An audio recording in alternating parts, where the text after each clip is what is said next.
नमस्कार, मैं सलोनी नांदे और आप देख रहे हैं केसरी उजाला न्यूज।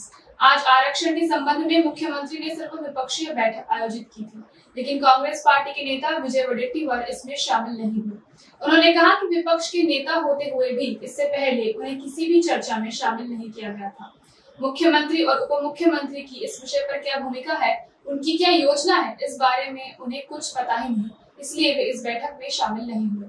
उन्होंने इस मामले में और भी क्या कहा, आइए। आज आरक्षणाच्या संदर्भात मुख्यमंत्र्यांनी जी बैठक आयोजित केली होती, सर्वपक्षीय बैठक, त्यामध्ये न जाण्याचा निर्णय यासाठीच घेतला गेला की सार्वभौम सभागृह आहे महाराष्ट्राचं, ते विधानसभा सुरू आहे, सेशन सुरू आहे आणि अशा वेळेस कुठलीही चर्चा त्यामध्ये होण्याची अपेक्षा होती। परंतु यापूर्वी मुख्यमंत्री महोदयांनी एका बाजूला चर्चा केली, उपमुख्यमंत्री नागपूरकर यांनी दुसऱ्या बाजूंबरोबर चर्चा केली, दोघांच्याही बरोबर चर्चा करून त्यांनी त्यांना काय कळवलं, काय आश्वासन केलं, हे दोन्ही आंदोलन त्यानंतर स्थगित झाले। नंतर त्यांनी सरकार म्हणून या दोघांनी, मुख्यमंत्र्यांनी उपमुख्यमंत्र्यांनी केली, त्याच्या संदर्भात विरोधी पक्षनेता म्हणून आम्हाला कुठेही विश्वासात घेतला नाही, आमच्या बरोबर कुठलीही चर्चा केली नाही।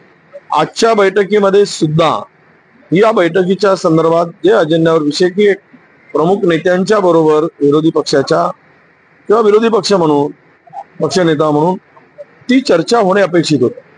आता आम्हाला या संदर्भात काहीच माहित नाही, नेमकी सरकारची भूमिका अजून कळलेली नाही, सरकारने काय त्यांच्याबरोबर बोलणी केली, काय त्यांना आश्वासित केलं ह्याची माहिती नाही। दुसऱ्या बाजूला उपमुख्यमंत्री बोलले, आज संपूर्ण महाराष्ट्रामध्ये ओबीसी वर्सेस मराठा हा एक संवेदनशील आणि ज्वलंत प्रश्न झालेला, एकमेकाचे वैरी झाल्यागत काही ठिकाणी ती परिस्थिती उद्भवली आहे।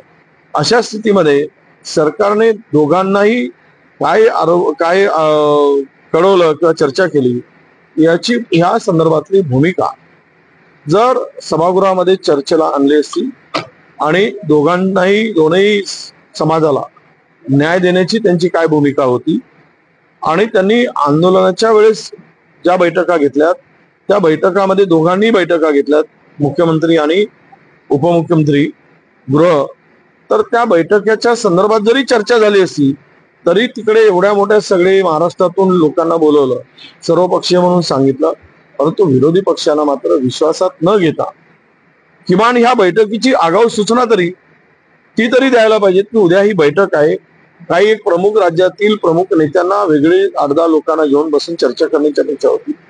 असं कुठेही काही केलं नाही आणि अचानक हे बैठकीची माहिती आम्हाला दिली गेली।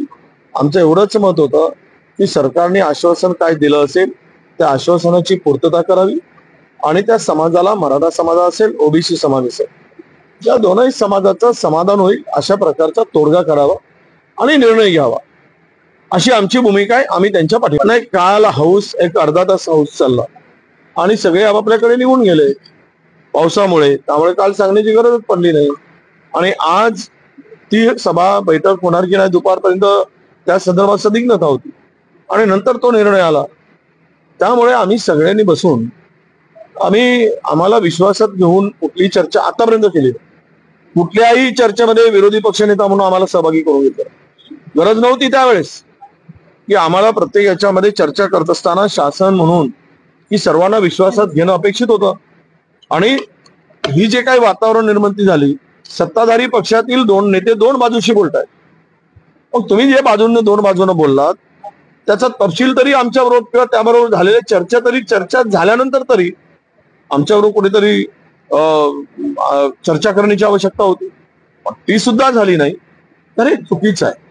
आणि म्हणून आज सरकार म्हणून त्यांना अधिकारच आहे तो, आम्ही काही केलं तरी, कारण त्यांना चर्चा करायचा अधिकार आहे, तसं त्यांना निर्णय घेण्याचा सुद्धा अधिकार आहे।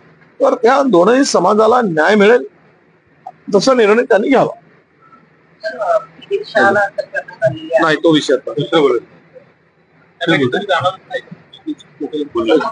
बोला ना सर। नाही येत्या काळामध्ये जर विधानसभेचे विरोधी पक्षनेते